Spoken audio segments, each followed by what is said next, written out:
ಪ್ರಶಾಂತವಾದ ಮನೆಯಲ್ಲಿ ಭೂಪತಿ ಇಲ್ಲ ಅಂತ ಕಾಣುತ್ತೆ. ಹಾಗಾದ್ರೆ ಮನೆಯಲ್ಲಿರುವವಳು ಭೂಪತಿಯ ಮುದ್ದಿನ ಮಡದಿ ಸುವರ್ಣ ಸುಂದರಿ ಶರಾವತಿ. ನಾನು ಬಂದ ಕಾರ್ಯ ಕೈಗೂಡಿದ್ರೆ ಹಬ್ಬ ಹಬ್ಬ ನನ್ನ ಪಾಲಿಗೆ.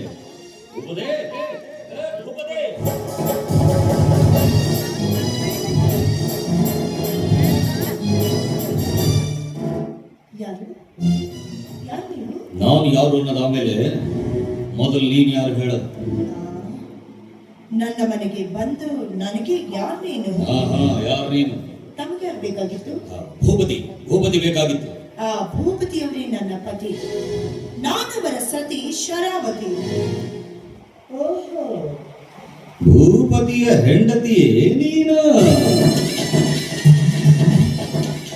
ಪರವಾಗಿಲ್ಲ, ತುಂಬಾ ಸುಂದರವಾಗಿದ್ದೀಯ. ಷಂಡನಲ್ಲಿಯೂ ಕೂಡ ಗಂಡಸ್ತನದ ಸೆರೆ ಒಕ್ಕಿಸುವ ಉಜ್ವಲ ಮೈಕಾಂತಿ ನಿನ್ನದು. ಈ ತರ ಇರಬೇಕು ನಿನ್ನಂತ ರೂಪವತಿ. ಗೌರವಾರ್ಥ ಪದಗಳನ್ನ ಬಳಸಿದ್ರೆ ನನಗೂ ಒಳ್ಳೆಯದು, ನಿನಗೂ ಒಳ್ಳೆಯದು. ಇದು ಭೂಪತಿಯವರ ಧರ್ಮ ಪತ್ನಿ ಶರಾವತಿಯ ವಿನಂತಿ. ಅಂದ್ರೆ ನಾನು ನಿನಗೆ ಗೌರವ ಕೊಟ್ಟು ಮಾತಾಡ್ಬೇಕಾ? ಹೌದು, ಗೌರವ ಕೊಡಬೇಕು. ಆಗೋದಿಲ್ಲ ಅಂದ್ರೆ ಏನ್ ಮಾಡ್ತೀಯಾ? ಗೋಡೆಯಿರೋ ಗೂಟ ಕಿತ್ತು ಶರಾವತಿ ಕಿರ್ಚಬೇಡ. ಮರ್ಯಾದೆ ಎಂಬ ಪದದ ಅರ್ಥವನ್ನೇ ಅರಿಯದ ಅನಾಗರಿಕರು ನನ್ನ ಮನೆ ಬಾಗಿಲಿಗೆ ಬಂದ್ರೆ ಸತ್ಕರಿಸುವ ವಿಧಾನ ಹೇಳಿದೆ ಅಷ್ಟೇ. ನಮ್ಮ ಯಜಮಾನರು ಮನೇಲಿಲ್ಲ, ತಾವಿನ್ನು ಹೋಗ್ಬೋದಾಗಿತ್ತು. ಆದ್ರೆ ಬಂದ ಕಾರ್ಯ ಕೈಗೂಡಿಸಿಕೊಳ್ಳದೆ ಹಾಗೆ ಹೋಗಲು ನಾನೇನು ಮೂರ್ಖನಲ್ಲ. ನೀನು ಬಂಗಾರದ ವರ್ಣದಿಂದ ಕಂಗೊಳಿಸುತ್ತಿರುವ ಹರಿಣಿ, ನಾನು ಬೇಟೆಯನ್ನರಸಿ ಬಂದ ಹುಲಿ. ಹಸಿವಿನಿಂದ ಕಂಗೆಟ್ಟ ಈ ಹುಲಿ ಬೇಟೆಯನ್ನಾಡದೆ ಹಾಗೆ ಹೋಗಲು ಸಾಧ್ಯವೇ ಶರಾವತಿ?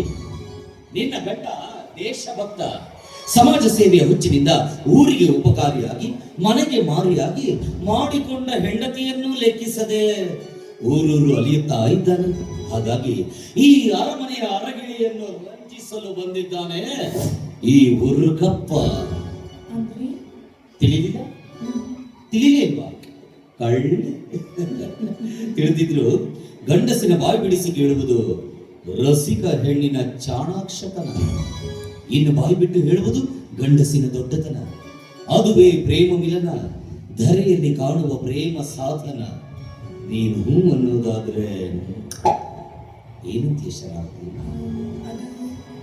ನೋಡು ನೋಡು ನೋಡು ನೋಡು ನೋಡು ನೋಡು ನೋಡು ನಿನ್ನ ಕಣ್ಣುಗಳಲ್ಲಿ ಕಾತುರ,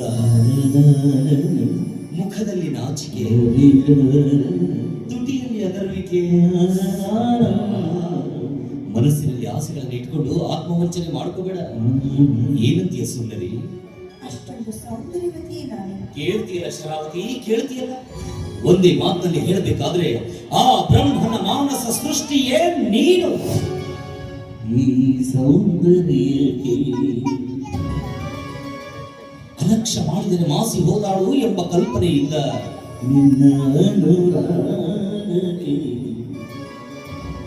ಬಲು ಲಕ್ಷ್ಯ ವಹಿಸಿ ನಿರ್ಮಿಸಿದ್ದಾನೆ ಈ ಚೆಲುವೆಯನ್ನ.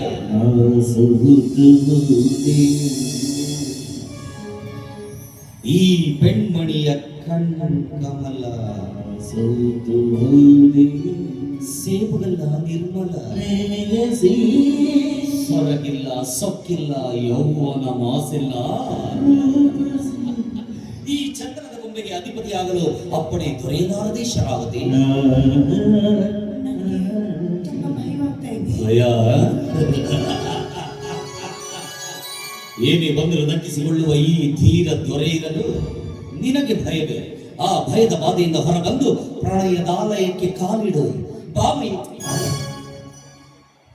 ಎಷ್ಟು ಆತರ ನಿಮ್ಗೆ? ಸ್ವಲ್ಪ ತಾಳಿ, ನನಗೆ ತುಂಬಾ ಬಾಯಾರಿಕೆ ಆಗ್ತಾ ಇದೆ, ನೀರು ಕುಡಿದು ಬಂದ್ಬಿಡ್ತೀನಿ. ಇಲ್ಲಿ ಶರಾವತಿ, ನನಗೂ ಬಾಯಾರಿಕೆ ಆಗ್ತಾ ಇದೆ, ನಾನು ನೀರು ಕುಡಿತೀನಿ.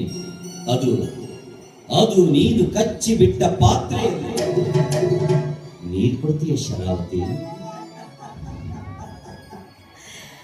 ನನ್ನ ಹೆಸರೇ ಶರಾವತಿ. ನೀರು ಕುಡ್ದೆ ಮಾಡೋಕ್ಕಾಗತ್ತಾ? ತಂದೆ ತಾಳಿ.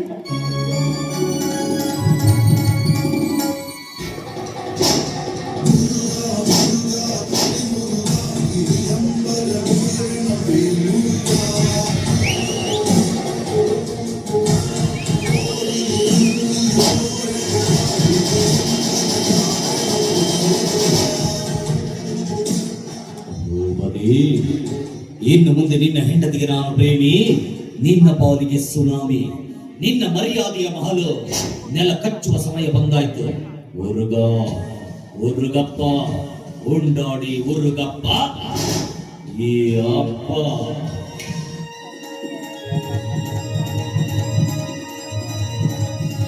ಶರಾವತಿ, ನಾನು ಕಾಣ್ತಾ ಇರೋದು ಕನಸು ನನಸು ಒಂದು ತಿಳಿತಾ ಇಲ್ಲ ನೋಡು. ಇನ್ನು ಮುಂದೆ ನೀವು ಕಾಣುವ ಕನಸಲ್ಲೇ ನನಸಾಗುತ್ತೆ. ಕೈ ಎಷ್ಟು ತುಕೊಳ್ಳೆ ಆಗಿದೆ, ಮೊದಲು ಕೈ ತೊಳ್ಕೊಳ್ಳಿ. ಆಗ್ಲಿ ಆಗ್ಲಿ. ನಾನು ಬಂದಕ್ಕಾಗಿ ಇಷ್ಟು ಬೇಗ ಕೈಗೂಡುತ್ತೆ ಅಂತ ತಿಳಿದಿರಲಿಲ್ಲ. ಒಂದೇ ಮಾತಲ್ಲಿ ಹೇಳಬೇಕಾದ್ರೆ ನಾನೇ ಭಾಗ್ಯವಂತ ಭಾಗ್ಯವಂತ. ಭೋಜನವು ಸಿದ್ಧವಾಗಿದೆ. ಸಿದ್ಧವಾಗಿದೆ, ಸಂತೋಷದಿಂದ ಸ್ವೀಕಾರ ಮಾಡಿ. ಆನಂದ ಪರಮಾನಂದ.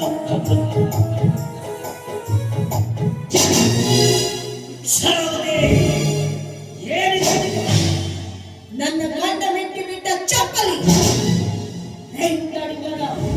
ನಿನ್ನ ಥೋರು ನನ್ನನ್ನಲ್ಲ, ನನ್ನ ಗಂಡನ ಚಪ್ಪಲಿ ಮುಟ್ಟಬೇಕಾದ್ರೂ ಕೈ ತೊಳೆದರೆ ಮುಟ್ಟಬೇಕು. ಅದಕ್ಕೆ ನಾನೇ ನನ್ನ ಕೈಯಾರೆ ಮೊದಲು ನಿನ್ನ ಕೈಗೆ ನೀರು ಹಾಕಿದ್ದು. ಶರಾವತಿ, ಈ ಉರುಗಪ್ಪನ ಕುತಂತ್ರ ನಿನಗಿನ್ನೂ ತಿಳಿದಿಲ್ಲ. ಇಂದಲ್ಲ ನಾಳೆ ನಿಮ್ಮ ಕಣ್ಣುಗಳಲ್ಲಿ ರಕ್ತ ಹರಿಯುವಂತೆ ಮಾಡಿ ಅಗ್ನಿ ಕುಂಡದಲ್ಲಿ ನಿಲ್ಲಿಸುತ್ತಾನೆ ಅನ್ನೋದನ್ನ ಮರಿಬೇಡ.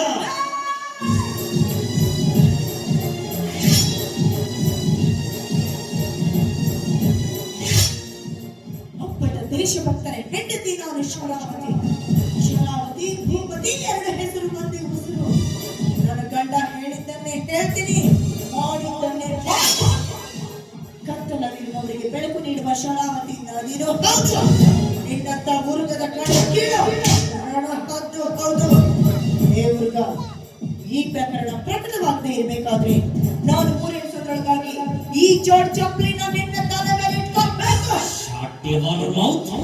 कुत्ते के औलाद, ನಾಯಿ ಜಾತಿಯ ಹೆಣ್ಣೆ, 4 ಗೋಡೆಗಳ ಮಧ್ಯದಲ್ಲಿ ನಿಂತು ಅದು ಒಂದು ಗಂಡಿಗೆ ಸವಾಲು ಹಾಕ್ತೀಯಾ? ಗಂಡ ಮೆಟ್ಟಿನ ನಾಡಿನಲ್ಲಿ ಹುಟ್ಟಿದ ಗಂಡನೆಯ ಹೆಣ್ಣೆ ನಾನು. ನಿನಗಷ್ಟೇ ಅಲ್ಲ, ನಿಮ್ಮಪ್ಪನಿಗೂ ಸವಾಲು ಹಾಕಿ. ಇದರ ಪರಿಣಾಮ ಉಚಿತವಾಗಿರುವುದಿಲ್ಲ. ಇಂದಲ್ಲ ನಾಳೆ ಗಂಡಾಂತರಗಳನ್ನು ಎದುರಿಸಬೇಕಾಗುತ್ತೆ. ನಾ ಕೊಟ್ಟ ಅವಧಿ ಮುಗಿದ್ರೆ ನಿನ್ನ ರುಂಡ ನೆಲಕ್ಕುರುಳುತ್ತೆ. 1 ಶರಾವತಿ, 2 ಶರಾವತಿ.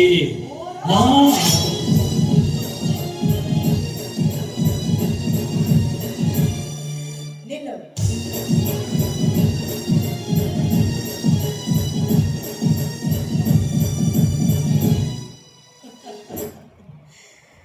ಬಹುಶಃ ನೀನು ಸ್ನಾನ ಮಾಡಿ ಬರುವಂತಿಲ್ಲ.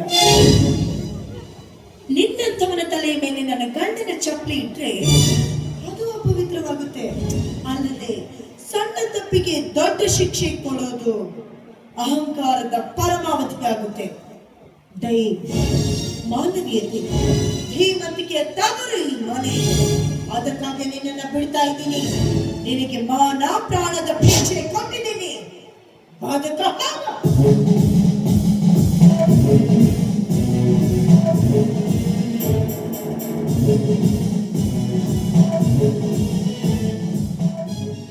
ಶರಾವತಿ, ನಿನಗೆ ಹೆದರಿದೆ ಎಂದು ತಿಳ್ಕೊಂಡೆಯಾ? ನಿನ್ನ ಕೈಯಲ್ಲಿ ಖಡ್ಗ ಇದ್ರೆ ನನ್ನ ಹತ್ರ ಗನ್ನಿದೆ. ಇದೇ ಸಮಯದಲ್ಲಿ ಇದೇ ಜಾಗದಲ್ಲಿ ನಿನ್ನ ಕಥೆಗೆ ಮಂಗಳ ಹಾಡ್ತಿದ್ದೆ. ಬಿಟ್ಟೆ. ಯಾಕೆ ಬಿಟ್ಟೆ ಗೊತ್ತಾ ಅಮ್ಮಣ್ಣಿ? ನಿನ್ನ ಜೀವನ ನರಕವಾಗಬೇಕು.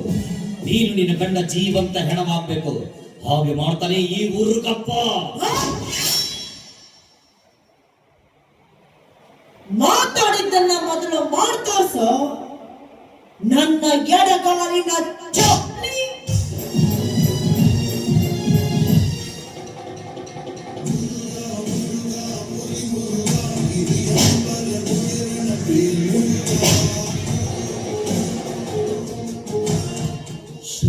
ಶರಾವತಿ ನನಗೆ ಇರ್ಲಿ ಇರ್ಲಿ. ಗಾಯಗೊಂಡ ಸಿಂಹದ ಉಸಿರು ಅದರ ಗರ್ಜನೆಗಿಂತ ಭಯಂಕರವಾಗಿರುತ್ತೆ. ಹಾಗೆ ಈ ಉರುಗಪ್ಪ ಉಸಿರು ಹಾಕಿ ಈ ಮನೆಯ ಹೆಸರಿಲ್ಲದಾಗಿ ಮಾಡದೆ ಹೋದ್ರೆ ನನ್ನ ಹೆಸರು ಉರುಗನೇ ಅಲ್ಲ, ಉರುಗ, ಉರುಗಪ್ಪ, ಉಂಡಾಡಿ ಉರುಗಪ್ಪ. ಈ ಅಪ್ಪ ಬರ್ತೀನಿ ಶರಾವತಿ.